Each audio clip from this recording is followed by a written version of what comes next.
Hi, David. How are you? Good. How's it going? I'm good, thanks. What do you want to talk about today? The Wire, Breaking Bad, Sopranos? I love when I got this calendar invite, what you named it.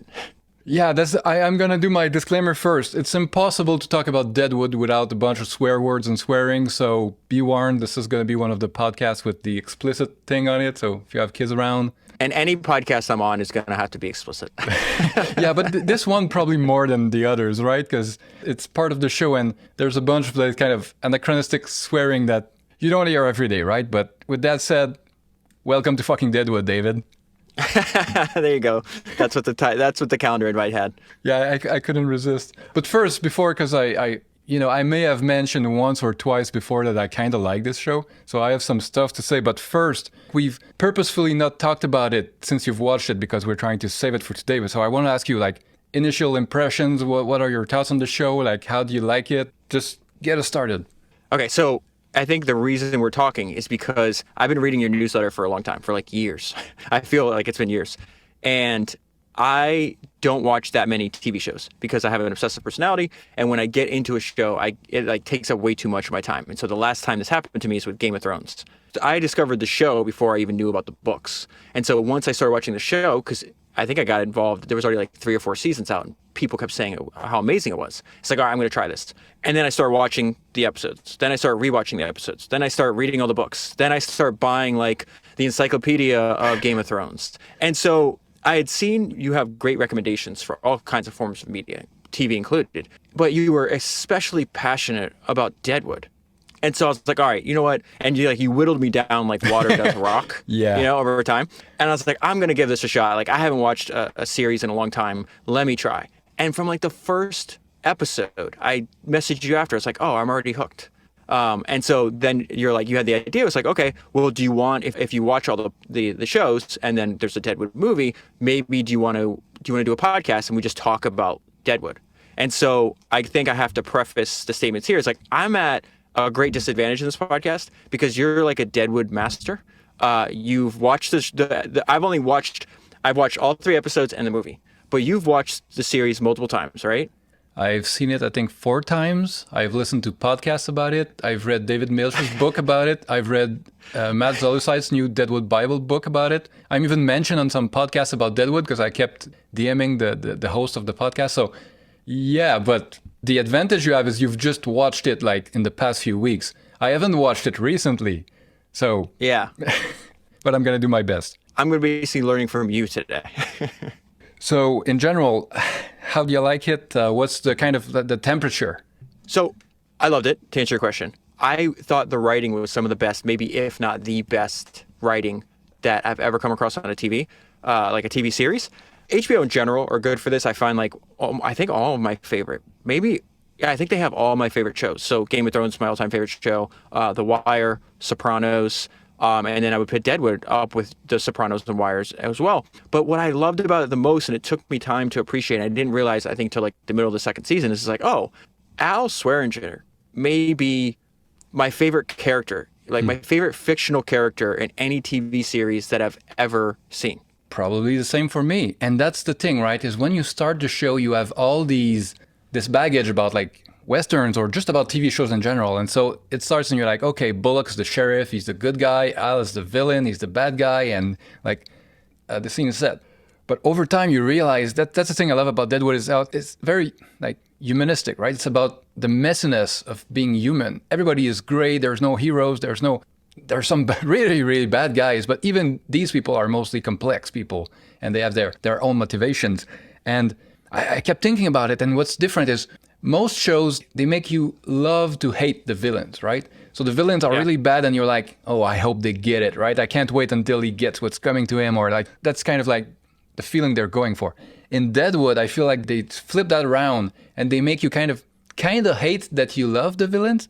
Because you're like, yeah, he's a murderer and a thief and a liar and a pimp, but I kind of still love him, right? Or even terrible characters like Wolcott, who's kind of like a serial killer, basically. Oh my God. Once in a while, you're like, oh man, this guy's sense of humor is so great. Or the way he turns a phrase, or when he gets all beaten up and you're like, I kind of feel for him, but he's still terrible, right? But the show still makes you feel because everybody's a real person. I should mention, people like listening to him who haven't seen it, like, we're going to spoil the show. But it's kind of like a show that's impossible to spoil, because what's good about it is not the plot, right? It's how it happens and the way that people talk and the way they are and the community and all that stuff. So if you've never seen the show, like, maybe you should watch it before listening. But if you're on the fence and listening to this may make you want to watch the show, it's still worth it, because like, it's unspoilable to me. It's so unique. Like, even what you're hearing is on screen, it's not going to be like that. Well, what was fascinating to me is I didn't know it was based on real people and real events, that these people actually lived. And I figured it out when George Hurst pops up, because I had read the biography of his son, William Randolph Hearst, and like he's a big character in his son's life, obviously. And so that was like, oh, once I found that out, I was like, I'm not going to read what really happened with the real Seth Bullock or the real Al Swearingen. I started reading all the Wikipedia pages after I finished the show and the movie, actually. That's good, because they changed enough. But what I'm curious is, did you know that Wild Bill was getting killed? No. So Also, that was a surprise. Yeah, that was a surprise, because I refused. I knew he was a real character. I knew he lived and he actually existed. And he's actually buried there, just like they said, and everything else. But I refrained from reading their life stories till I finished the show, because I didn't want to know what was going to happen. I want to go back to what you just said, though, because I just experienced this for the first time, and I'm not too sure I actually knew of the concept explicitly, even though like the phenomenon is familiar with me. I read George R. R. Martin's like 700-page book called Fire and Blood, which is a history of the Targaryen dynasty that HBO's now turned into a show. They turned like 4 chapters into this new show called House of the Dragon. And the author has spoken about the creation of the TV series is the fact that all the characters involved are morally gray. And to your point, you have the villains that you can empathize with, and the heroes. The difference between who is the good guy and who is the bad guy is incredibly blurred. And in most cases, the people that you thought were the good guy wind up doing heinous things. And the people that did heinous things wind up doing very like generous things, or like they would protect the people they loved. And that's the whole point. Because like the point that he was making is like, it's more of a reflection of human beings in general. Now, most of us don't have the extreme traits that like an Al Swearingen does, right? Who is known to be really good with a knife. Let's just put it that way, right? And what's fascinating to me is the way I relate everything back to the fact that, like, you know, I read biographies for a living for Founders Podcast. And I was having a discussion with 2 people that listened to the podcast. And the discussion was ostensibly about entrepreneurship, right? And investing.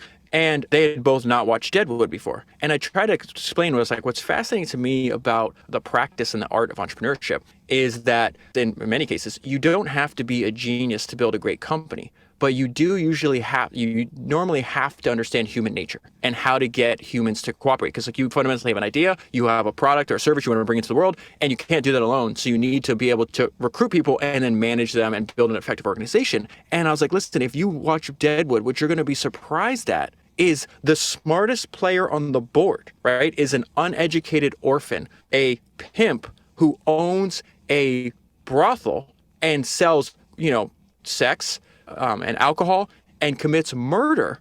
Yet the reason he's the smartest player in a very complex story, the reason, in my opinion, he's the smartest player on the board is because he fundamentally knows human nature, and he knows he's able to predict how people are going to respond and what is motivating them by focusing on what their incentives is. And that idea, again, not recommending people kill people, not recommending people be pimps, all that other stuff, but that fundamental idea you could take away is like, how is he doing what he's doing? And I think that if you take that one idea, I was like, study human nature and then focus on the incentives of the people you're dealing with, that is applicable to any kind of domain.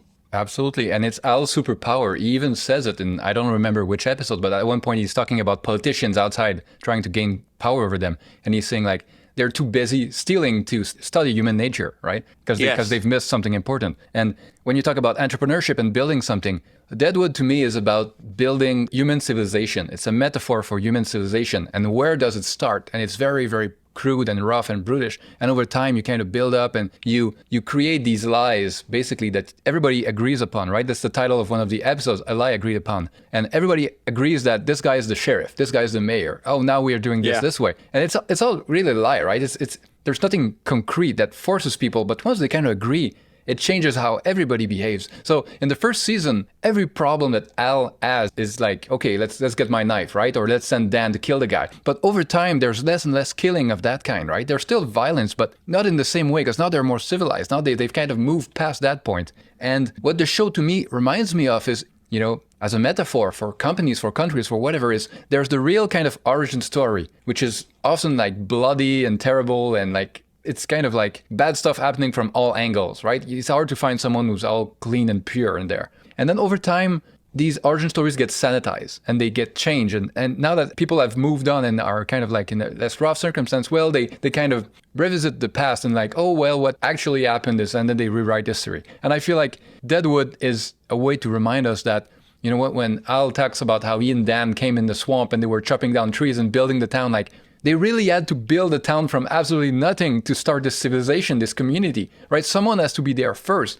Like there's no infrastructure, there's no police, there's no rules already pre-existing. Like you started from nothing, right? It's all made up. It's all someone that came up with it. And we tend to forget this because we all live, well, most of us live in societies that are pretty stable and like all that stuff happened hundreds of years ago, right? That were built by other people in the past. I think that's a great observation you had, that a theme of Deadwood as it progresses from the first to the third season is how malleable the world is. You know, they were frontiersmen. There was no laws. Then over time, there's more people that start setting up in camp. Then they're like, okay. And to your point, it's like, okay, well, what do they look around? Like, what do other forms of human civilization have? Well, we need some kind of law. We have the press here. We have a sheriff. We have a mayor. We have these committees of people that get together and they make decisions for the group. You know what I mean? Like when they're meeting, they're always like, it's a special meeting when they pull out the peaches. Yeah. And so like, and all the meetings are happening in Al's, saloon, in the Gem Saloon. We talked about, hey, if we ever did a video version of this podcast, we'd have to get a green screen in the back and it'd be me and you sitting in the Gem Saloon because so many main events and important decisions take place in Al's establishment that he was, the founder of. But there's something that Al says. So there's a character named Merrick. Merrick is the reporter, the publisher of the lone, Deadwood newspaper, right? And he gets, he's America. I don't know how you describe him, but to me, he's like a character where he's like unbelievably nice and kind of almost too nice for the rough environment that he lives in. He's probably the most like naive and idealistic character on the show, right? He thinks, things should be working this way. And he kind of doesn't realize it's actually very different. Yeah, and he happens to be neighbors. His newspaper is next to Al. And so there's a time where I forgot who was like beating up on Merrick. It's Cy Tulliver's guys. Okay, so I couldn't remember if it was Hearst or Cy. So Cy Tulliver's guys, they beat him up. Like to your point, he's really naive, way too nice for this rough environment that he's in. And he's going to get run over by people that do not have the same sense of ethics as him. So he's feeling down on himself, and Al gives one of the greatest speeches I've ever heard in any show ever. And so much so that I went and looked for the quote, and there's a ton of them online where you see a picture of Al, and then they overlay the quote, and I save it, and now it's in my favorites folder on my phone. And I look at this all the time because this is how I feel. Like, again, being a student of history, reading biographies for a living, you see the full scope of humanity, right, played out over and over again. And a lot of it is we live in a very rough world, right? And I think not being naive to that there are people out there, even if 95%, whatever percentage you want to put out, even if 95% of all humans are nice and kind, and in my lived experience, that's not been the case at all. But I know some people have had that lived experience. That's fantastic. But let's say, the vast majority of humanity are nice to each other or whatever the case is. That 5%, that's that 1%, that 10%, whatever you want to put it, it's like borderline psychopathic or sociopathic. And they can do an unbelievable amount of damage. I just got done reading, Stripe Press has this fantastic, they're reprinting all these like old and hard to find books. Super nice design too. Yeah, they're beautiful. Look at this one. So I just read Vannevar Bush's Pieces of the Action, and he might be they make the case that he is the most important American to ever live in terms of science, the impact of science and technology. He was a mentor of Claude Shannon, one of my boy. Yeah. Unbelievable. Like, there's so many people in that book, and at the end of that book that Stripe Press produced, there's like 27 pages. I think he goes to like 250 historical figures that his life interacted with, and he gives like little descriptions of who they were and what role they played, right? But he makes the point, this guy's a genius, and he's writing the book. It's published in 1970. He's 80 years old. He's had a lived experience so far beyond most anybody that's ever lived, right? He's one of the smartest people I've ever come across, one of the most formidable people I've ever come across, one of the people that has the most unique life experience, and this is a range of people that he was exposed to. And he says in the book, like, we live in a rough world. And this is, somewhat of an academic. He was a company founder. He was an engineer. He was a scientist. But I really feel like what his conclusion, or one of the themes of the book, is very similar to what Al tells Merrick. And Merrick's sitting down there. He's kind of, downtrodden, feeling sorry for himself. He's like, I can't believe this guy smacked me around, got beat up. And Al smacks him in the face to get his attention, right? And he goes, pain or damage don't end the world. I'm going to read the exact quote And I think if you haven't watched Deadwood, I've never come across writing like this in another TV show. Like, Oh my God. Yeah. I had to rewind sometimes to figure out, like, what the hell does that mean? It's written like almost like a Shakespeare play to some degree, right? So he says, pain or damage don't end the world, or despair or fucking beatings. The world ends when you're dead. Until then, you got more punishment in store. Stand it like a man and give some back. And that idea is where he says, the world ends when you're dead. Until then, you got more punishment in store. That's a much harsher version of what Charlie Munger says. He's like, listen, if you live long enough, bad things are going to happen to you. It's inevitable. Everybody experiences bad things. Obviously, he's referencing, in his case, like his 9-year-old son dying, I think, of leukemia, when he was a young man. And his whole point is like, okay, so to what Al's saying and to what Charlie, to me, is saying is just like, what's the point? Like, you're going to sit there and complain? It's like, no, that is part of life. You've got to make yourself stronger, and you've got to learn how to endure through these bad things. And so Charlie Munger may express that idea in a different language, but Al says, like, give some of it back, and it's not going to end until you're dead. And feeling sorry doesn't make the situation any better. It just makes it worse, right? So that part, skip it as fast as possible and move on to the part where you're actually doing something, right? You're trying to take control back or do something good or whatever it is. And what's Merrick's response? He gets back up and he gets back to work. That's all you can do. Exactly. The thing is, Merrick was about to give up, not so much because he got a beating, it's because his equipment had been damaged, right? And so Al is like, how long will it take you to fix this stuff? And Merrick says, oh, the equipment is okay, but the psychic damage is what may make me quit, basically. And that's when Al said, like, that part, you can't let it stop you because it's always coming. There's always more, right? It's like, I wrote something recently about expectations where if you expect that life should be always fine and without problem, then every problem is going to seem like, a terrible imposition on you. Like, how dare the world do this to me, right? It's not supposed to happen. But if you expect that problems are always going to come, then you kind of, be prepared for it, and you'll become the person that's good at solving problems and moving forward. That skill is going to always be in demand in the world, right? So it's all about what you expect. That's a matter of perspective, and you realize with time that you can actually learn to change the way you view things. Andrew Carnegie has this fantastic quote in his autobiography. He's like, young men should know that a sunny disposition is worth more than a fortune, and you can move your I forgot the word he used, but like your mentality from the shade to the sunshine. Like another way to think about the same idea is there's this guy named Henry Kaiser, who was as famous in his day as, say, like an Elon Musk is in the world you and I inhabit today. And Henry Kaiser built like over 100 different companies. He was one of the people that built the Hoover Dam. He built the Liberty ships in World War II. The guy's career is just unbelievable. But one thing I learned from him that was absolutely fascinating, and I'm glad I read his biography and this lesson wasn't lost to history, was that he had this great saying that problems are just opportunities in work clothes. So same thing. There's examples in the book where if he's building a ship or if he's building a construction company, whatever, something gets damaged. Yeah, there was like a flood at one point. I can't remember what they were building. They were building, some kind of physical. He built mostly physical goods, although his insurance company is still around to this day, or his healthcare company, Kaiser Permanente, or however you pronounce it. Permanente, I think. He comes across his employee in the book, and his employee's just like all down and out, and he's just like, look, like now it's all flooded in mud. It's all muddy here, and Kaiser, who again is facing severe economic loss, is like bouncing on his feet and laughing. And he's like, yeah, it's rainy and muddy now, but look above. He goes, the sun's coming out. The sun's going to dry all this up, and then like we're going to overcome this. We're going to move on. And I think just distilling that mentality, that perspective down to that maximum of like problems are just opportunities in work clothes. It's fine. It's an opportunity. It's not a problem. Absolutely.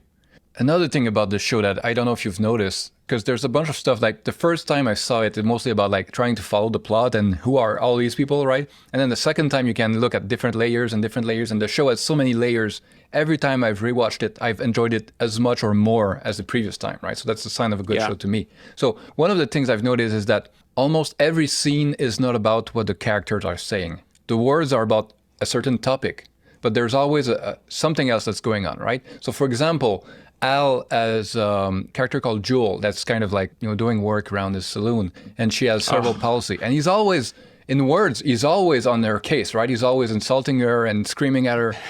But what it's really about is he's protecting her. He doesn't need her around, right? But he knows that she'd probably have a much worse life out there than here, so he keeps her close. When she's not able to do something, he's going to scream at her, but he's going to take the brush from her hand and do it himself and pretend that he's showing her how to do it. But he's basically always helping her and protecting her, right? So the words may seem to say one thing, but the actions and the kind of subtext is something else, right? It's the same when Bullock and Alma meet. They're always talking about, this claim or that, but the real subtext is like, I like you. Do you like me? Do you like they're negotiating something else without words. Every scene to me, when I think about it, it's like it's about something else. And few shows have this many layers. And I don't know if you've kind of noticed that theme going on, but Yeah, to your point, his words, Al's words, like what he's saying is completely hateful, but his actions, he's showing through his actions that he actually cares about Joel and that he's trying to like, yeah, that's the thing about Al. He's even like that with Trixie when he does something terrible where Trixie tries to shoot Hearst, or she does shoot Hearst, and she unsuccessfully like tries to attempt to murder him and fails, right? And then Hearst is this like crazily powerful character. Like he's a real character, like he exists in real life, but he wasn't like this psychopathic killer. in the world of Deadwood, I've seen this metaphor and I love it, is people like Al and Hearst are kind of the gods of the camp, right? It's like in a Greek play where there are the gods, they're standing on the balconies above the town, right? So they're mythological figures, yeah. Yep, and everybody else is on the board is dancing to the tune that they're the ones playing. Yeah. But like even in that case where she shoots Hearst demands that she gets killed for that, right? Al knows that he's not strong enough to fight Hearst directly. And another good thing about the way Al thinks is like he's very strategic and he's always like flanking people. He's never going to fight you directly. Like he's going to. I got to go to how he reminds me of Henry Singleton in a minute, so don't let me forget that. But in this scenario where he's just like, he loves Trixie, right? Even though she was technically like one of his prostitutes, right? And now she's with in another like relationship with Seth's partner. But he respects her. But he still loves, and he feels the need to protect her. And she demonstrates that too, because when she's every time she's in trouble, she doesn't run to Soul Star. Yeah, she comes runs back to Al, right? And so Al does. This is where it's so like it's heinous. Like he winds up killing. He's like, okay, well, I'm not going to give Hearst Trixie's corpse, right? So he winds up killing a woman that works for him that looks like Trixie, right? He murders a innocent woman to protect a woman he loves. That is, I don't even know, like it just I don't know what to do with that, right? Like, obviously How don't you process kill that, right? innocent people. But the point is like you're thinking, I think the writers obviously wanted you to think about the complexity of his relationship with Trixie, not that, oh, he's a murderer. Like obviously, humans scorn murderers. Like we don't like them. And so I just think that's extremely, to your point, this is not black and white. This is not straightforward. There's going to be me and you watching it, having different interpretations. And probably as you rewatch it, the interpretations change because they get deeper. The reason I wanted to tie this together real quick, where something else that's very interesting about Al with other people is how much time the show dedicates to him by himself thinking through strategies. And sometimes he's not by himself because he has this weird thing where he gives monologues when he's getting a blowjob, right? Yeah, or he talks to the severed head of a dead Indian chief. But you hear his strategy. So his strategy comes where he's talking to the severed head of a Native American, and also when he's essentially getting sexual acts performed on him, which again goes to the show. It's just, but my point being is like I had a weird reaction to that in the sense it's like, oh.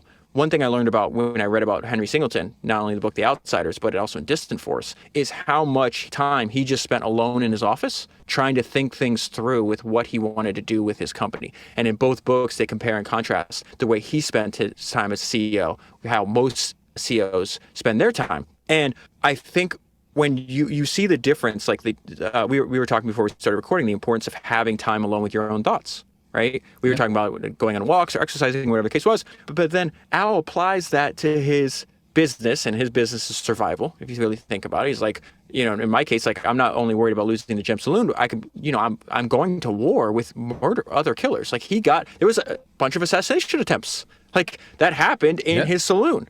And I think there's a message there where it's just like, okay, you see this person conducting his life. He is supposed to be this uneducated orphan, and yet he spends more time thinking through the decisions he's making in life than I think any other character that we see, other than maybe Hearst, who you see him a couple times laying on his back by himself in the room, just alone with his thoughts. Yeah, thinking through and doing a lot to acquire the information in the first place. He's always trying to embed his people elsewhere, right? Trixie, watch out what Saul and Bullock are doing. You go with Alma, with the widow, and try to get her on dope and talk about the claim. He's sending EB to spy for him in every kind of place, like with Glazunov and all. Like he has his network that's feeding him the information and then the processing of it. And all the monologues, the way I see it is like all the characters on the show are very like old school by definition, like 1800s, that they can't express their emotions at all. The only Yeah. way Al can talk about his childhood or anything is that when he's someone who can't talk back, someone who's like so below him, like in status, and just can't like every character can never express their emotions. Like Al has a bunch of feelings for Trixie, but he's never gonna say it, right? Another big theme in the show is that intelligence is currency in this town. And Al is probably the smartest person. And at first, he's surrounded by, nobody's on his level. The smartest person in the gem saloon at first is probably Trixie. And you can see why they're so close, right? He has someone he can actually talk to.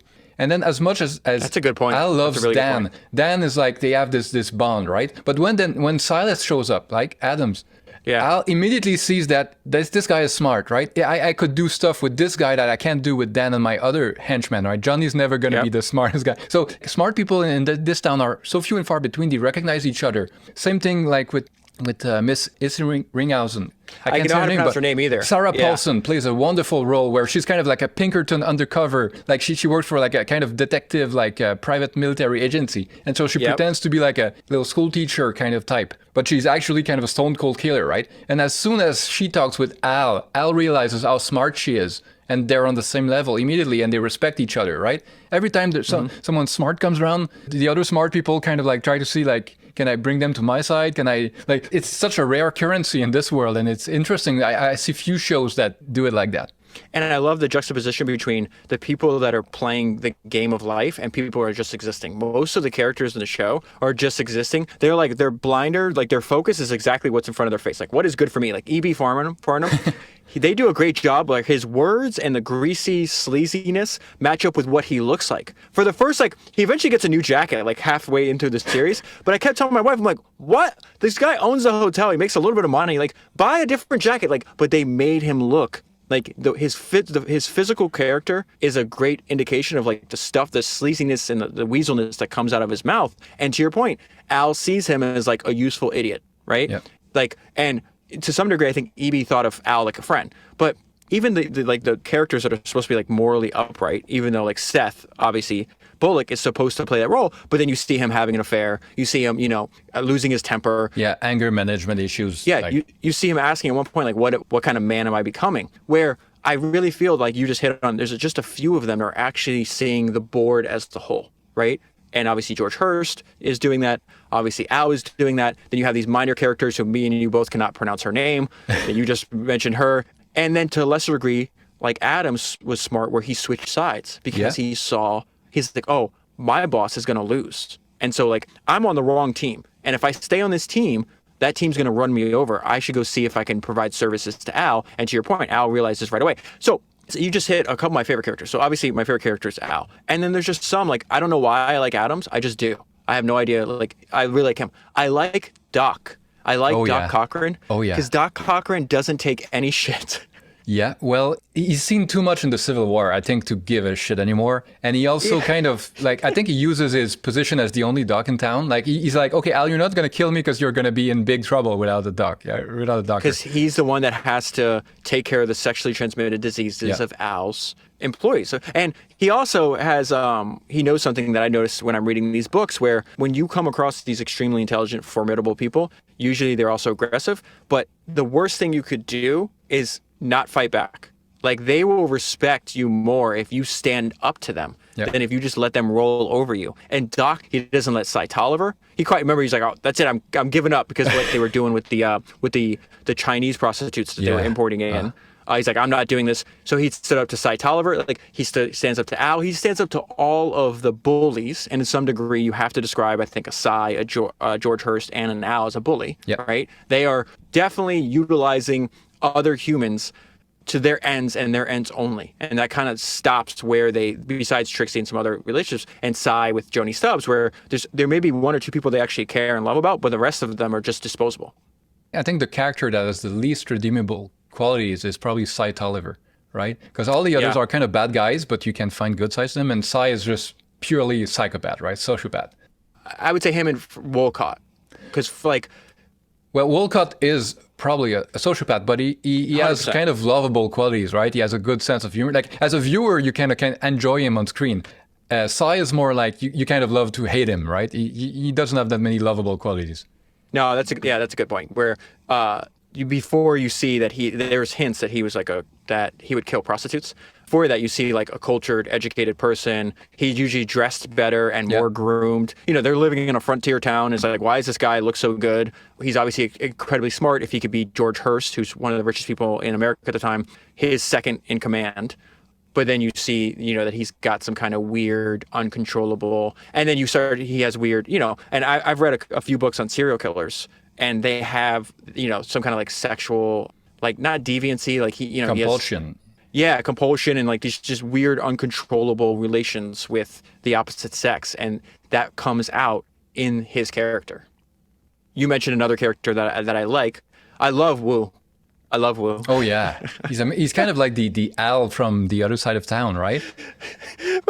And their reaction with each other, like they can't speak the same language. It's great. But you mentioned somebody like I didn't really care for, I didn't even really pay attention to. But as the series goes on, like Dan. Oh yeah. Dan is this like big, gruff, mean killer. But as it goes on, you see his fierce loyalty to Al. You hear about the background. Like he's willing to sacrifice his life for his friend, right? He goes out, fights Captain Turner. Yeah, and the longer the show goes on, the more I like Dan. Yeah, at first he seems just a muscle, but he's kind of like a mix of like a big grizzly bear and like a Saint Bernard, right? It depends on the context. Yes. Yeah, that's a really good way to put it, actually. About the intelligence as currency, another thing I love in the show is that some shows would be like only the top players would be the smartest. And in this show, intelligence is kind of like distributed randomly, right? So when Wolcott meets Joni, he immediately notices that she's smart, right? And they start talking about all kinds of stuff, and they play kind of word games together. And like anyone could be on Wolcott's level, even though Joni is kind of like at the bottom of the social ladder in the city, and Wolcott is at the very top. That's another cool aspect of the show. It's kind of like real life, right? Anyone could come out of anywhere, right? It's not all like designed by like in some shows where you know who's important because everybody else is a 1D cardboard piece of character, right? Yeah. And to your point, you learn about them through their interactions with other people. As to your point, like when you see Joni, you're introduced to Joni, she's like, oh, Sai, you know, bought her essentially when she was like a little girl, like 14 or 16 or whatever it is. He seems to almost be like in love with her, kind of. You know, Sai in his weird way. Some kind of weird, but he's also like extremely ruthless and mean. But then she realizes, hey, she finds herself in a situation where she has no power and no control, right? She's essentially sold into sexual slavery when she was a teenager. But then through the surviving in that environment now, she's probably in that environment for 10 or 15 years, whatever the time frame has been. She's developing a very unique set of skills. And then she can also use those. It's like a sense of resourcefulness, you know, where it's like, okay, I can't beat the men on physical power, even though she carries a gun with her all the time, which is obviously really smart. But they're somewhat predictable in what they want. Usually men want power, money, and sex, you know? And so she uses that as a way to maneuver herself. And in a sense, like where she disentangles herself from Sai and gets people to, who funded her brothel? It was Sai's partner, played by Ricky Jay, the kind of card guy that kind of left after stealing from Sai. Yeah. There you go. Yeah, because I was like, where did she get the money? I know Sai said maybe he was going to do it, but I couldn't remember if it came from him. I think she was saving up, but then he gave her some more. And then he winds up stealing money from Sai and then disappearing, right? Yeah. Yeah, okay. He was supposed to die in the show originally, but they didn't end up filming the scene, so they kind of just had a throwaway line. But Sai was supposed to kill him after finding out he stole from him, but that didn't happen. Yeah. And so you think about that, you go from like 14, 15-year-old sold into sex slavery, maybe 10 years, 15 years later, finding a way to like open her own business and have a little level of freedom. Now, obviously that turned out extremely, negative. Yeah. But she finds a way to survive, and she demonstrates her intelligence through through actually surviving in an environment where she's the physically weaker. She's at a disadvantage. She doesn't have the money. She doesn't have the physical strength, and she doesn't have a team of killers like most of these people do. All the powerful people on the board, and Sai included, have, whether he's doing the killing himself, they have people willing to kill for them. That's their version of conflict resolution. It's like, okay, well, let's come to terms. Let's try to partner up on this. And if we can't do that, then we're going to go to war, and we're going to settle our dispute to the death. Yeah, and another interesting theme about this power is that it's not used the same by all of the characters. So people like Hearst, they want the power to kind of control the town, exploit the gold and the resources. Al wants power, but mostly so others don't have power over him, right? It's kind of like a negative. The only reason he wants power, the only political maneuvers he does in the town to kind of form this mock government in between. It's just so others don't come in and have power over him. His goal seems to be to stay free and independent. And that's interesting too, right? Because it would be easy to have Al as the crime boss who's just thinking about money and controlling everybody else. And then it's a power struggle between Al and Cy and Hearst about who's controlling the town. But Al is kind of like doing this flip thing where he's like, no, I just want others not to control me. That's another layer that I love. That's a good point. And if you think about it, like, why would he go from Chicago? I think that's where he escaped from, right? Yeah, I think so, yeah. Because he had like all those warrants out for his arrest because he kept killing people over there. He's really good with his knife. I think he killed a corrupt policeman, actually, yeah. Yeah. And so you think about it, it's like, oh, well, what kind of personality would go to the frontier, right? I'm fascinated by the history of the American West. I've read a bunch of books on it because it's just, it's complete. There were no laws because there was no civilization. And the stuff people did during those times are obviously the worst things that they could possibly do to each other. But think about the personality type that you have to have for a character to go out of Chicago, which is way more. And even the Alma, what's her? Ellsworth? Alma Garrett, yeah. I think she came from New York. But yeah, the Garretts, Brum, her husband, who obviously gets killed, he's in an environment he can't survive in. Yeah, he's way over his head. But what kind of person is going to leave Chicago, or what kind of person is going to leave New York and then go to the frontier? You go from the height of American civilization at the time, right, to no civilization at all. And to your point, the kind of people that did that did not like other people having control or power or telling them what to do. Well, you see what happens when they get like the barest minimum of government in the town. Like when Bullock and Charlie Utter become fire marshal and they just go into the number 10 saloon and they're like, oh, your stovepipe is like dangerous. Yeah. People freak out like, who do you think you are? You're the government and you're telling me what to do? And like these people came there because they just can't handle authority, right? They just went as far as possible to get away from any kind of authorities and laws. And that's the first kind of wave of people came there. Then when it became like, oh, there's tons of gold there. Then there's a bunch of people who are not kind of as idealistic or driven by that. They're just driven by purely by money. But it feels like the first wave of people, like the people from the number 10 saloon, Al and Dan, all these people are kind of like the don't mess with my life, right? And then the other wave of people like Hearst, and they don't care about that. They just want the gold. They just don't want the money. So that's actually, obviously Hearst is a very unlikable character. I don't think there's many redeeming qualities at all that they present to the viewer. He's interesting to watch and to listen to, but as a person, like terrible. I think there's so I always view things through like, entrepreneurship. And the fact that George Hearst, I think one of the main themes in studying the history of entrepreneurship is the importance of focus. And I think that's going to become even more important in the age that we live in because we live in the age of infinite distraction, right? So we literally we can fill our entire, we can amuse ourselves to death every single day.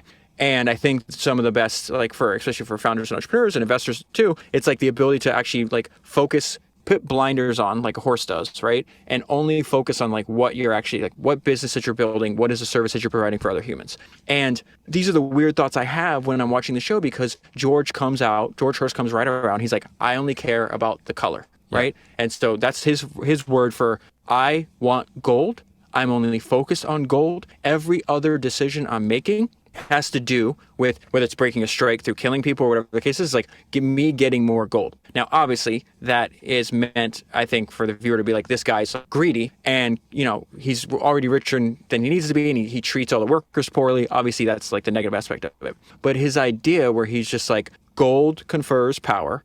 Power comes to any man who has the color, right? And so therefore in his mind, because he wants the accumulation of power through money and control of other people, in his mind he's like, I can't think about anything else than the color, than gold. And that is the one idea he had was that's actually a real genius idea because he's refusing to allow himself to be distracted off his goal. Now we can obviously take issue with how his ruthlessness and his achievement of that goal, but I think that in terms, if you study people that get to the top of the profession or do anything difficult, it's not like a scattershot approach. They're not working on, 10 different things at once. They are focused on whatever objective they have and the desire they have in life, they're running after that thing and not allowing themselves to be distracted. And I think that is actually one of the best lines in the entire show where he's like, I only care about the color. Yeah. For every polymath like Ben Graham or Henry Singleton, there's way more people who are maniacally focused on one thing like Buffett, right? I'm only investing, I'm only thinking about business all day long, a lot of But even Singleton, yes, obviously genius, I don't think you and I can replicate him. The guy was grandmaster chess, he could play it blindfold and all this crazy stuff. But his focus though was on making Teledyne as valuable as possible. Yeah. And so he only did, I think he started the company, he's like 43, ran it for 20 years, then, goes off to his ranch or whatever. But during that 20 years, it wasn't like he was trying to be, his focus is like, I'm going to be the best I can at this one thing that I'm focused on. And then once he left, then he starts going on the ranch. And he had some good ideas when he went on the ranch where, like, guys, I think the third largest private landowner in the world at the time, in the United States rather, unbelievably wealthy. And yet he talks about I think it's in Distant Forest, where he's just like, he fills out every single check that his ranch, like every single expense, he's the one handwriting the check. And he calls it a kind of discipline. And he's like, of course I could hire somebody else to do this, but the whole point is like the money is the lifeblood of any kind of organization, whether it's a private company or it's his cattle ranch. And me knowing every single expense that this ranch has, it's a kind of discipline and a form of education to actually know what's going on. So I think that speaks to his ability to focus. Yeah, figure out what matters and stay close to that thing, right? Don't create distance over time because it's more convenient for you or whatever, but then you lose track of the thing that really matters. Yep. Another great team in the show that I now see in a new light now that I've read the Deadwood Bible, because to me, David Milch, the creator of the show, and this is one of those shows, Deadwood is one of those shows like Mad Men or Sopranos that is very centered around one person. Some shows have like a writer room and everybody contributes and it's kind of like a group effort. And some shows it's like the voice of one person. And there's still plenty of other people helping them, right? But it's more like the author thing. So almost every character in Deadwood is dealing with addiction and abuse. And now that I've learned about the life of David Milch, I understand why, right? Milch was abused and molested as a kid for years in a camp, for many years in a row at a camp that he went to. Later in life, he was a drug addict. He was a gambling addict. I think over his career, he made a lot of money with NYPD Blue. He had like maybe $100 million, and he lost pretty much all of it gambling and giving it away to people around him. He was super generous. He was giving money to all his employees and people around, but the guy had very, very big problems with addiction. And maybe the root of that was the abuse. And so in Deadwood, when you look at through this lens, and people who knew him say that David Milch put himself some character, and Al is kind of like one of the avatars of David Milch, right? He's not the same, but people kind of recognize some of him in there, right? Hearst has some characteristic of David Milch too. Milch had a bad back, so he was laying on the ground and dictating scenes, and other people were writing them. And so when you see Hearst like standing on the door or on a plank or something, that's kind of like a David Milch thing, right? But almost everybody else, many of the women on the show, if you read between the lines, like sounds like they were abused as children. There's tons of characters that are alcoholics or on drugs, like Calamity Jane, like she's basically trying to kill herself with alcohol after Bill dies. And even the doctor, Doc Cochrane, like when he's on the job, he doesn't drink. And as soon as he punches out, like you're going to find him drunk in his tiny hut at the end of the street. All these characters, this team is like, it's just basically David Milch trying to exorcise his demons, I feel like. And once you see it like that, to me, it feels even more like poignant and emotional. How many shots of liquor are on screen throughout the series? It's like every time they make a statement, like we're going to take a shot. It's unbelievable. And to your point, I don't know if that was intentional or not, but you're not going to watch the show and be like, hey, you know what I'm missing out on my life? Like a heavy alcohol habit. Because they make terrible decisions when they're drunk. They destroy their health. Usually it leads to some sort of violence. And like Calamity Jane is the perfect example. She's also one of my favorite characters. Like her attitude. She's amazing. I've never seen a character like that on any other show. Robin Weigert, the actress, like, I don't know how she does it. The dialogue that she has is amazing. Her attitude is fantastic. But then you empathize and you start to like the character. And then but then you realize like she's like essentially homeless. She sleeps outside most of the time. Yep. She's usually woken up in a violent manner, like somebody's shaking her because she's so drunk. And she's drinking an entire bottle of alcohol to the head every night. Or she wakes up. One time she says, I woke up like bruises all over me, my horse gone, and I don't know what happened. Yes. Right? What kind of life is that to lead, right?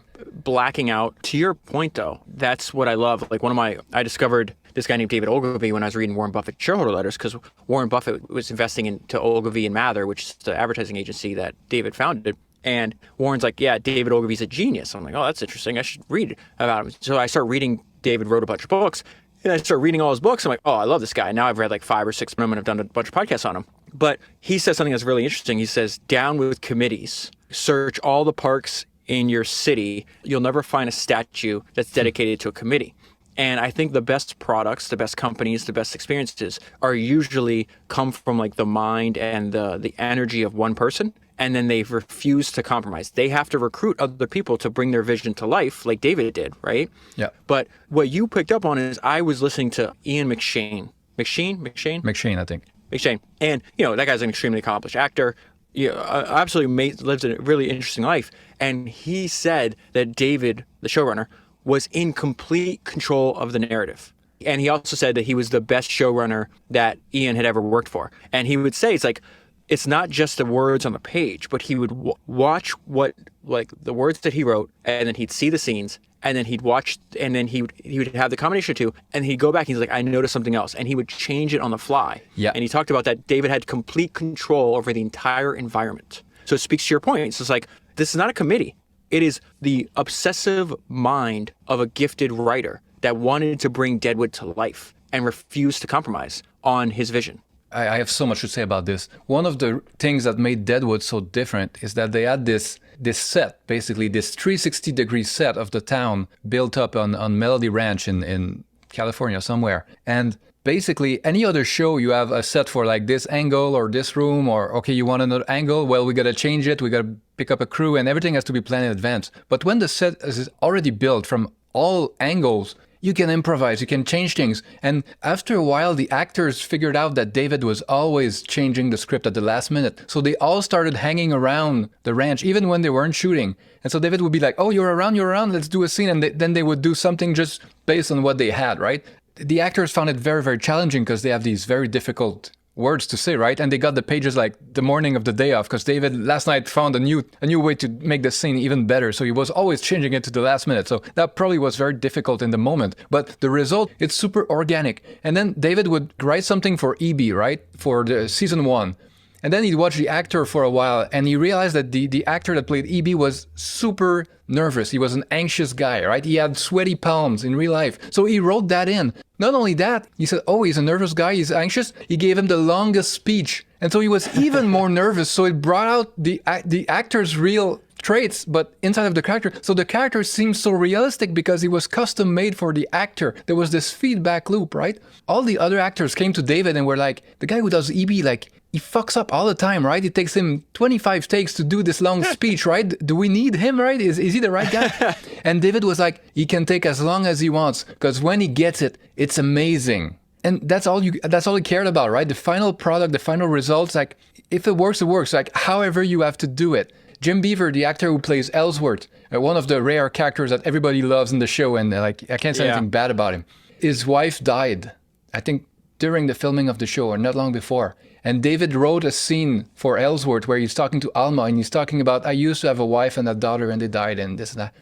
And all the other actors were like, they went to Beaver and they said, how could David do this to you, right? He's using your pain, right? He's like exploiting you or something. Everybody were kind of shocked. And Jim Beaver said, it's the best thing that ever happened to me. David could understand what I was going through and gave me a way to make something good out of something terrible and to use these emotions to make something beautiful and to kind of like process them through a character, right? Because I think David Milch probably had so much pain in his life. He had a very difficult life. In fact, I think most of his family are like basically gangsters. And his father is the only person in the family that wasn't in the family crime business because the others said, we need someone legit in the family. So you're going to be the legit guy. We're going to keep you out of it. But all his uncles and people around, like he probably saw all kinds of stuff through his life. So I feel like he probably could understand this kind of deep pain that maybe some other writers or showrunners wouldn't. So yeah, Deadwood was probably like, from HBO's perspective, it was a mess because they never had scripts in advance. They never knew what was going on. Everything was improvised. Everything was expensive because you have all these extras in this big set.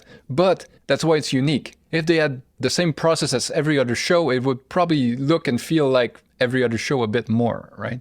So I didn't know any of that background that you just said. And what I thought of, it's like David was working on something that was alive. Yeah. It's not like, okay, this is what we have written down on the paper. We're just going to stick with it. That's something I learned about Walt Disney that I was surprised when I read his biography. It was just like, Walt Disney, you think of Mickey Mouse, you think of animation, you think of Snow White, you think of everything else. And then you realize that the thing that he was most proud of, as he was dying, he said there was two things he was most proud of, that he was able to keep control, start his company, but keep control of it because he lost control of his first company, right? And Disneyland. And the reason was he made the point that when he made like Snow White or a Mickey Mouse movie or whatever, he's like, once it's done, it's just done. He's like, I wanted to work on something that was alive. It's ongoing. Yeah, I could constantly change and improve and change the direction of and redo and maybe take away down this part of the park or this ride and then put something else up in its place. That sounded a lot like David's approach to the creation of a show. He's like, it's alive. Let's react. Let's optimize for flexibility. And then if, as I go on, like to your point, as the seasons go on, and I understand not only more of who E.B. Farnham is as the character, but also the actor portraying the character, then that's going to influence the direction of the show and, more importantly, the experience of the viewer.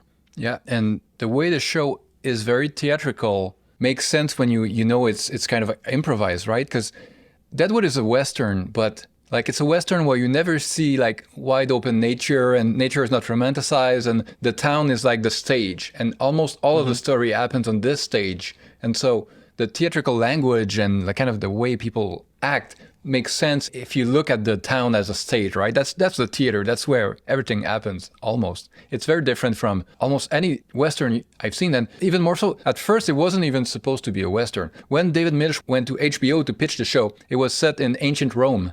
So the themes were about like building civilization, all the same kind of themes, but it was ancient Rome. And the HBO guys said, oh, that sounds great, but we already have a show about Rome in production, right? I don't know if you've seen the show Rome, but that's what they were making at the time. Yeah, I think I've seen a couple episodes, but I didn't stick with it. That's not a good one. But so David Milch kind of like on the fly was like, well, it could be set in Deadwood. And he kind of like went with this idea, but he just reset it in Deadwood. Like that's the kind of brilliance that this guy had, where like the guy was like, he was a kind of college professor, like reading all of the ancient classics. That's why the show is so rich in language and references and themes and all that. It's like the guy was distilling like 1,000 books, right, into these rough guys like screaming cocksuckers at each other, right? That's so unique, right? Where are you gonna find that? Well, the same interview I was watching with Ian McShane, he said he made the point after he thought that David was the best showrunner that he ever worked for, and they had complete control. He said that Deadwood was the only show that had ever combined a theater workshop with television.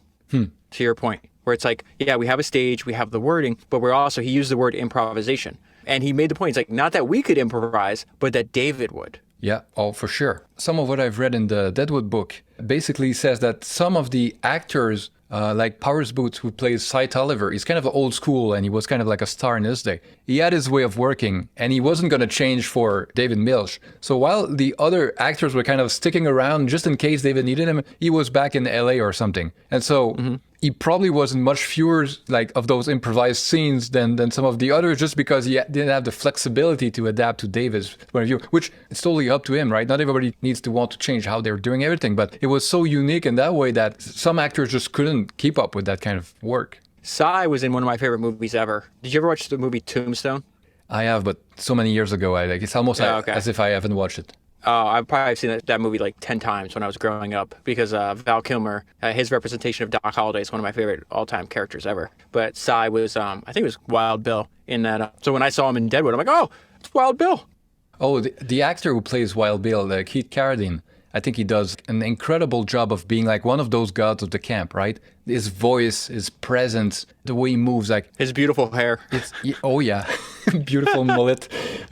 I don't know. All the characters, like you see them for the first time in the first episodes, and they have this way of conveying that I've had a life before this, right? That there's a richness outside of the show, sometimes just by one line, right? There's a line in the Deadwood movie. It's not a spoiler if you haven't seen it yet, but like there's a guy who's getting beaten down in the street, and some random bystander says, "I hope you die. I hope you die in the street like my father." And that's all he says. But that's a Milch line, right? There's a whole story in just one sentence that you can think of for a whole day. You could spin off a show for just that guy. So that's the thing with Milch, is every line, everything conveys like a past. I was surprised how much time, because you figure like you have the main characters, but how much time they dedicated to people that didn't seem like the guy that kept harassing. He winds up getting kicked by a horse. He's a terrible person. Steve the drunk. Right? Yeah, Steve the drunk. He's on screen a ton. Like there was some, as it went on, I was like, why are they dedicating?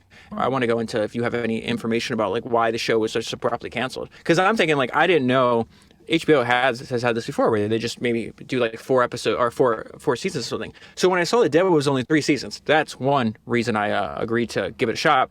Because I was like, man, I do not have time. Like, I am not going to get lost in like a 9-season, 90-episode hole right now. I don't have time in life like that, right?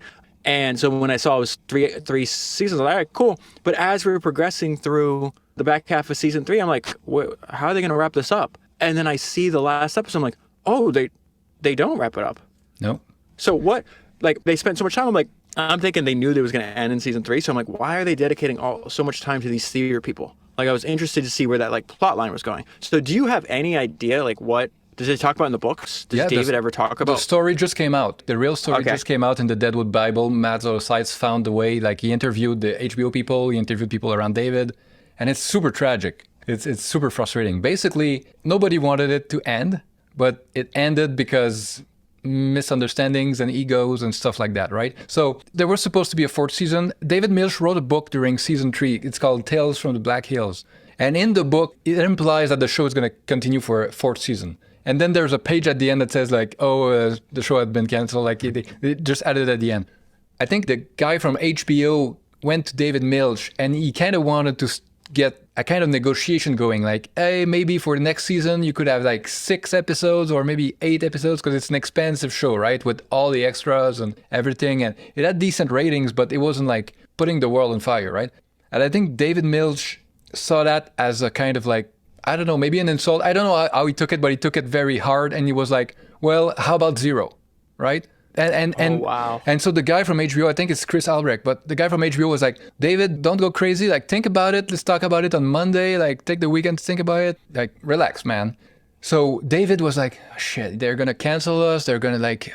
So Timothy Oliphant, who plays Bullock, I just put a big down payment on a big house and everything. And so David Milch is super protective of his people. So he was like, oh shit. So David Milch called Timothy Oliphant and he's like, you maybe want to be careful with your house, man, because I think HBO may be about to pull the plug or something. And David started talking to the cast. And so once it gets out of the cast, like the agent is calling HBO and people are talking about it. Man. And so the HBO guys come the next week and they're like, I think the way Chris Albrecht put it is like the show kind of canceled itself, right? Like rumors were leaking out and the crew, like there's all kinds of crew running with the show, like doing the construction and the lighting. People were talking about, do we have a job next year? And in the end, because David Milch was working on a pilot for another show he wanted to do for HBO. So I think at the time he was like overworked and working on 2 things at the same time. He was like, see if they want to cancel us, fine. Like I'll work on my other thing.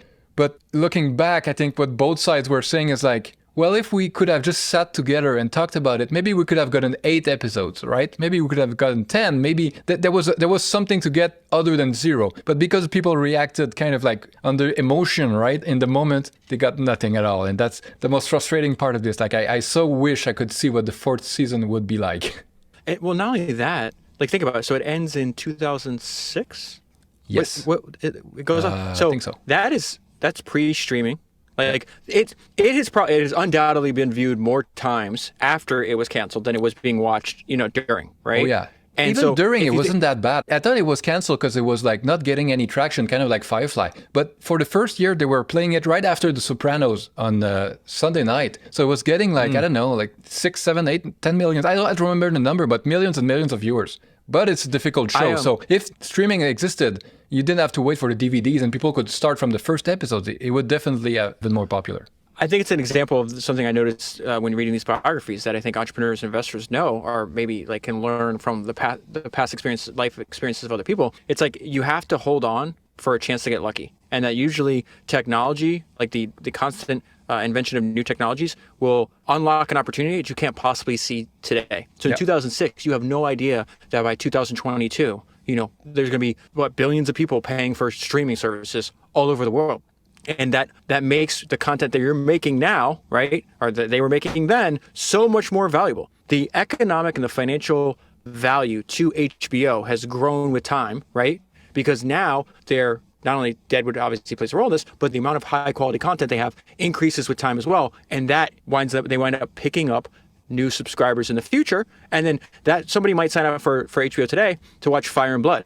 And then they'll go back like, hey, the only reason I ever paid for HBO was because of Game of Thrones, right? And every time when they got rid of The Wire or The Sopranos or whatever, I would stop using it, right? But I've been paying it for it ever since because of Game of Thrones. Now they have rehooked me with Fire and Blood, and then you rehook me. Like, there's no way they could have possibly said that, hey, we're going to gain a customer because he's going to be reading an email newsletter. And the guy writing the newsletter is completely obsessed with the show, and he walks 4 times. You know what I mean? Like, It's this, somebody had just told me this term where like if you're doing something over the long term, actually it was Patrick from Invest Like the Best that said this. His idea is like he's going to do his podcast he wants to do his podcast for the rest of his life. And I feel the same way about founders. I want to do my podcast for the rest of my life. And so his point is like, if we're playing these long-term games, we can plant seeds now that don't have to reap anything for, 2 years, 3 years, 5 years. And he calls that concept over a long period of time, infinite ROI. Yeah. And so it's like that only works if you're dedicated to not stopping what you're doing because you allow all the stuff you're doing to compound many decades into the future.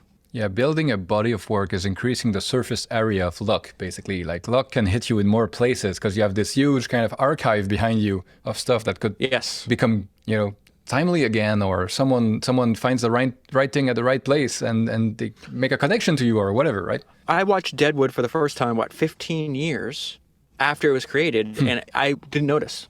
That show could be made today. You know what I mean? Like if you put it on air, like, hey, we have this new thing, and you just start playing these episodes, no one would be like, oh, this is in 2006. No, they'd be like, damn, this is really good. Yeah, and streaming also makes these kind of non-episodic shows so much more valuable. Because before streaming, you miss the first couple episodes and you start Deadwood on the 4th episode. And a lot of people like, oh, okay, I'm too lost. There's no way I can get in, right? Yeah. All these shows, like the golden era of HBO, this first golden era with like, Sopranos and The Wire and Deadwood and all that, Rome, all these shows were so much harder to get into at the time because if you miss the beginning and you're like on the 5th episode and it's like, who are all these people? Like there's a cast of like 30 people and they talk weird and where are they? Like it's so much easier now to get into that stuff. So the value of the content has went up over time rather than down. That's great. And the amount of characters in Deadwood. And they keep adding more, right? In season 3, there's a whole theater troupe that comes in. In the last season, I had forgotten they keep Adams and Al keep fighting over Hawkeye. I'm like, who the hell's Hawkeye? Like, I had forgotten, you know what I mean? Like, his butler. I had to go back and like, yeah, exactly. I was like, oh, and then he winds up popping up because he's trying to recruit soldiers in this war for Hearst or against Hearst or whatever the case is. But like, there's just so many people to keep track of them. I'm like, oh, okay, I forgot about that guy. So there's a couple more teams I want to run by you and see what you think of them. One of them is the way violence is shown on the show. In the book, Deadwood Bible by Matt Zoller-Seitz, Milch talks about how like he finds violence on most shows super boring, doesn't interest him at all. So his approach was, if I'm going to show violence, it's either going to be so quick, like it's over so quickly that it's just shocking, right? Or it's going to be so long and drawn out that you're like, I can't take it anymore, right? It's too much. Mm-hmm. And so once in a while, like Dan is going to just stab someone, or Adam's going to pick up someone and impale him on a deer on the wall or something. Yeah. And other times it's going to be like Dan and Captain Turner in the middle of the street, and it's like, I can't take this anymore, right? That's one of the fights that has most affected me emotionally that I've seen on screen, right? It's not often you see somebody rip somebody's eye out. Yeah, and drown them in the puddle in the middle of the mud in the street. And like it goes on forever. And these are not like, Matt Damon doing a fight or something. They're just grappling and falling off a balcony and rolling around. It's very messy. When Bullock and Al fight, it's messy, but then the healing process is messy. Like Al is on his back for like episodes after that. The kidney stones, this episodes where everybody's on top of him at the end, it's like a Renaissance painting. I fast forwarded those parts where Doc pulls out that long like steel thing. He's like, all right, Al, I'm going to put this up your urethra. It's like, I'm not watching that. I was like, no, sir, there's no way I'm going to freaking watch that. But so your point though about violence though. Yeah. So what do you think of it? What do you think of the approach? Like, did it land with you? Did you? Yeah, I mean, I just think HBO is known. Like, it didn't stick out to me in one way or the other because of how violent Game of Thrones is, how violent. Like, I just saw a clip where there's a guy named, I think his name's like Coco or something, and he like goes up into Sopranos and he approaches Tony's daughter Meadow. Right. And, he like kind of like lightly threatens her and like I think rubs her face, but like kind of freaks her out. And so the next part of the scene is Tony chasing that guy down in a bar, and he starts beating him almost to death. I think the guy survives with the butt of his gun. There's a guy that's trying to, I forgot the character's name, who's trying to get Tony to stop. And every time Tony puts the gun in his face, he's like, you sit down. So anyways, he winds up taking the guy that was threatening his daughter and not only beating him, but then turning him over and opening his mouth and putting it on the curb or like the edge of the bar. And then they're like, no, don't do that. And he stomps as hard as he can on the guy's back of his head. And the whole time he's just like Tony Soprano, full of rage, this huge man gritting his teeth. He's like, my fucking daughter, my daughter. Like, just like you, like he's spitting stuff everywhere, like complete rage. And then he puts his foot to the back of the guy's head. And then you just, the next thing you see is just teeth, like all spread out on the floor. And then The Wire, and just all this stuff, like the Red Wedding, the episode of Red Wedding in Game of Thrones, which people like they had filmed themselves watching, and all you see is people screaming with horror at what's taking place. So this was definitely less violent than The Sopranos. To your point, that he was doing it fast. Like you notice that even when I think the most disturbing or the most graphic forms of murder are the ones done with the blades. Because the shooting, like when Bullock and Wild Bill, they shoot that guy and they're like, we're not sure who got him first. My money be on you. Yeah, exactly. All the shooting deaths happen really, really quickly, and it was like over and less bloody. We're like, it's not romanticized, right? It's like bang and it's over. But the cutting of a throat, you know what I mean? Yeah. And then like the corpse of and Woo's pigs. Yeah, and then are sending them to Woo to be eaten, have the bodies disposed of. Who was the character name that it was the girl that Al killed that looked like Trixie? Jen. Jen? Yeah. Okay. They show her neck when she's in the coffin. And like then you see they kill a lot of people in the Gem Saloon by slicing their throat, and you see the amount of blood that is now left on the floor that then they have to clean up. But yeah, I didn't consider it. They definitely didn't make it more gruesome or spend more time on it than other series have. One of the most disturbing violent scenes, and I'm not saying it's the worst ever, but for the show, is when Sai is killing the two kids that tried to rob him, right? The girl and the boy.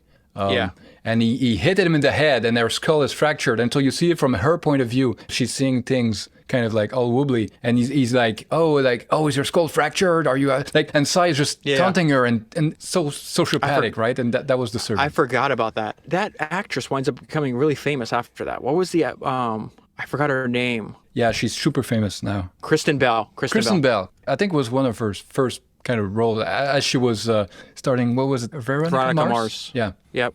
Yeah. No, that was something. I think the last big theme I have for you is that the show does a great job of showing how pain rolls downhill. So a lot of the time, some character is going to be very angry with someone who's kind of above them somehow. Like Bullock is going to be angry at something Hearst said. But Bullock can't take it out on Hearst directly. So he's walking outside and he sees E.B. and he beats Hebe, right?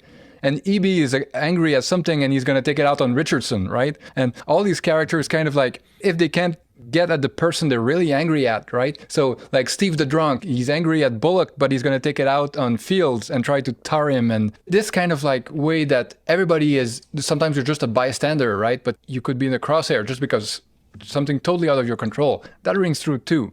In life, sometimes you're just at the wrong place at the wrong time, or you're just lower down the ladder, the social kind of hierarchy than someone else, and they're going to take it on you. And yeah, the show does a good job. I think it resonated with you because that's part of human nature, unfortunately. Yeah. And it's like hurt people is the way I would describe it. Exactly. And like I experienced that with my own, I've talked about this on a few podcasts. It's just like if you examine both sides of my family tree and you just have people regularly abusing their family members, their kids, and it's just like, it's distasteful. And to some point of like learning from books in my own thing, it's like I'm searching for like mentors of people that are actually like good people or people that actually built good lives because I didn't have any of those examples growing up. And one I thought of, which was really brutal, and it speaks to your point, where Cy Tolliver is pissed off at Hearst because Hearst is kind of, you go from, we were supposed to be equals and now you've completely made me your subordinate and you basically threatened me, and I think he smacked him a couple times or whatever the case is. And so he's sitting on the balcony at one of the last episodes and he's looking at Hearst and he has his gun out and he's like, I'm going to get him back.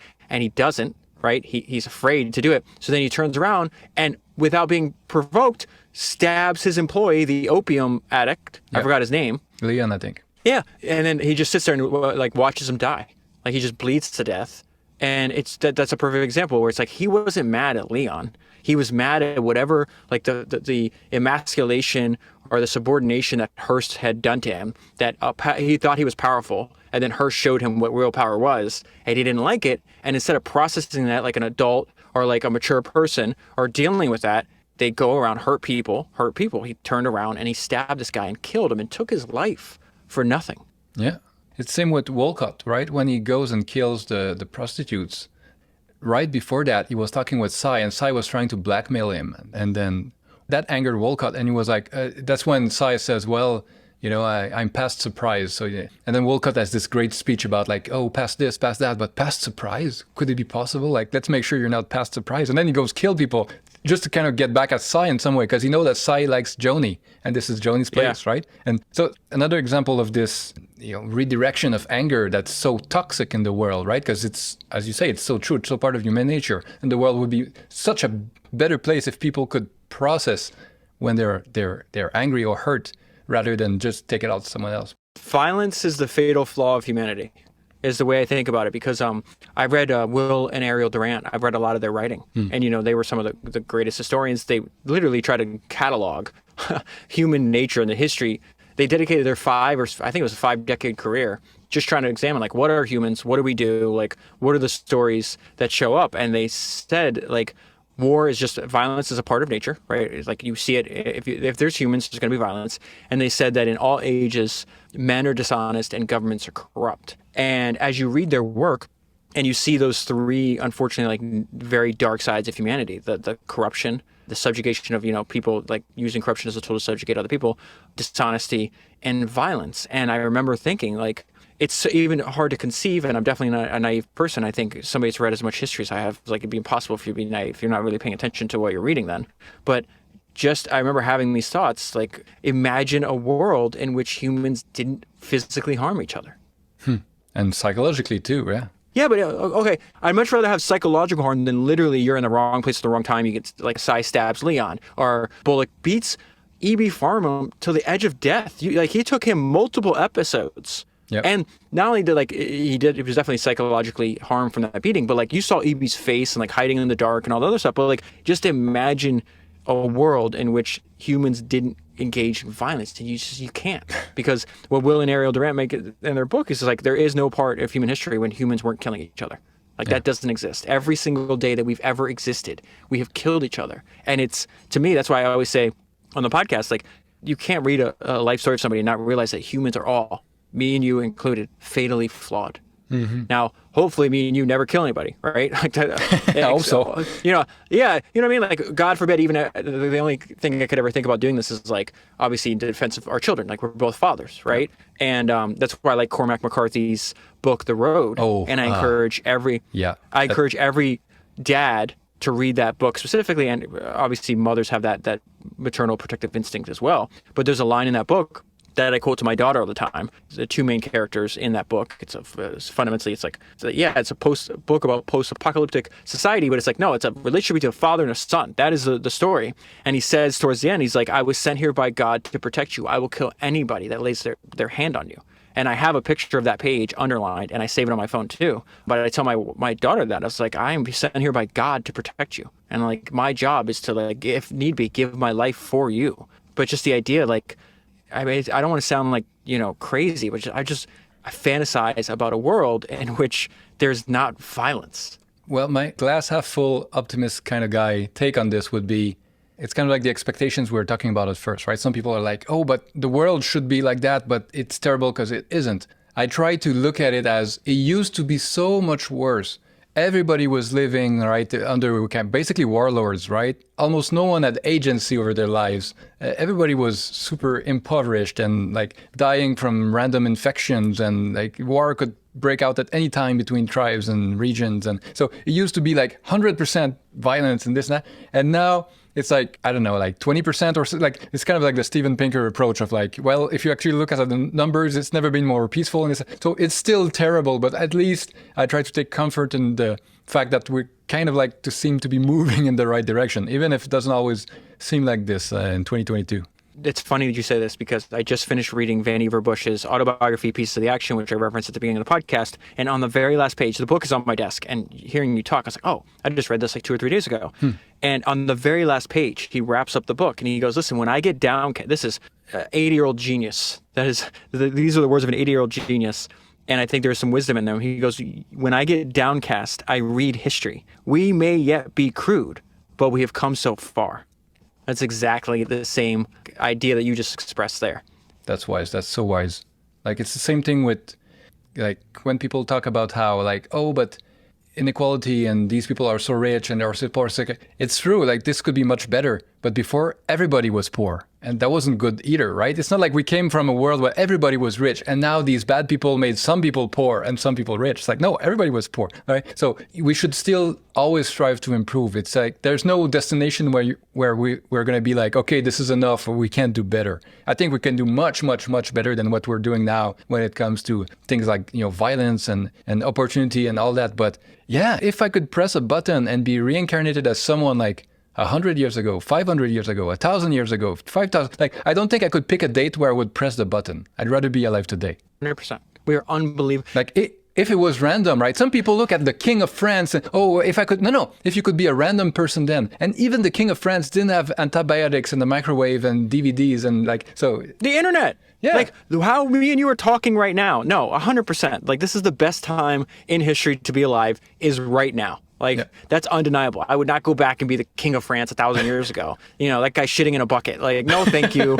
I have indoor plumbing. I have AC. Most importantly, I have the internet. Like, or penicillin, or just like, look at all, like, no way. No way. This is the best time. Like, again, when people say stuff like that, like, I just don't think they've read enough history or studied enough history to ever, like, I look at history as something to learn from. It's not something to go back to. Listen, David, I could talked with you all day and we could probably do 3 or 4 other podcasts on other topics, but I'm going to have to let you go. Anytime you want, man. Anything else you want to add at the end, or any last thoughts about Deadwood, or anything we haven't touched, or what did your wife think of it? Anything else? I'm curious. She loved it. And I think that the fact that it didn't go too difficult on the violence, to your point, and in many cases you saw the violence after the fact, like when they broke the strike and then they put the guy's dead body in the middle of the town and all you saw was a knife to his chest. But yeah, I was surprised. But again, it's the dialogue, it's the characters, it's Al. It's like all the characters are great, but I'm telling you, I would just watch it just for Al. And now I know I'm going to wind up rewatching in the future. And I want to see it now that I knew. Again, when you meet him, I'm like, why is this guy fighting with this other guy? And they're setting up a tent to sell hardware, and they're trying to do a negotiation with them. And this Al guy is a hard ass. You gotta be careful how you talk to him because we've already seen him kill a bunch of people. He'd try to kill a little kid, all that crazy things. But then you understand, I did not understand who he was as a person, or it's just the same thing when I reread books. You don't get it. You change. They're not going to change what happens in the show, but we change as people, and our understanding changes. Exactly. When you rewatch Deadwood for the second time, I think it's probably the more crucial time because, especially the first 5 episodes or something, it's Al so differently, right? And then everything reads differently when you see it for the second time. So we'll have to talk about when you have a chance to rewatch it. We'll do that. I'm gonna put in the show notes some stuff. I have more material for you. There's a podcast about Deadwood that I love. The two hosts are great friends. They're having a great time, so it's fun to listen to. And they do impressions. They're great at doing Al and Cy and every character. They basically watch the show together with subtitles on mute, and they talk about it scene by scene and do impressions. And so I listen to this in the evening before going to bed, 10-15 minutes. Always puts me in a good mood. I'm going to put that in show notes for the listeners. There's a 25-minute video essay by Matt Zolicites, the guy who made the Deadwood Bible. 5-10 years ago, he did this video essay about Deadwood, about some of the themes, some of the scenes, some of the writing. It's narrated by Jim Beaver, who does Ellsworth. It's a great little essay. I'm going to put that in the show notes. I'm going to put links to all the books, everything. So if you or anyone listening wants to check it out, wants to go deeper in Deadwood, but I feel like this is the show I'm going to spend the rest of my life trying to convert as many people to at least give it a try, right? At least 3 episodes. And then it's not for everybody. If it's not for you, it's fine. But the people that it's for, it's really for, because nothing else is like it. It grabs them. So I told a few friends about it, and one in particular, he starts watching. He got way ahead of me. Obviously, I've been busy recently with everything that's going on in my life in the last 2 months, but he got way ahead of me, and he finished it, and then he loved it so much. So you tell everybody, you tell me, I tell him, and so I also bought him for his birthday. His birthday was in September. I bought him the Deadwood Bible at your recommendation too. Oh, nice. He's gonna love it. Yeah, it's a great book. He sent me a message the other day because he got hit by that hurricane. He was in Central Florida, and he was without power for a few days. He's like, I'm reading my Deadwood Bible in the conditions of Deadwood by candlelight with no electricity. Oh, man, that's he's got his power back, though, so that's good. But Liberty, thank you as always for inviting me, man. I'm happy to do a podcast with you anytime you want. That's a perfect note to end it. reading the Deadwood Bible in the conditions of Deadwood. I can't do a better sentence than that. It's almost a David Milch image. So, man, thank you so much for doing this. Thank you for giving it a try, right? You say you don't watch that many shows, so thank you for taking a flyer on it. I'm glad you and your wife liked it. Thank you so much. Yeah. Have a good day. Talk to you soon. Bye-bye.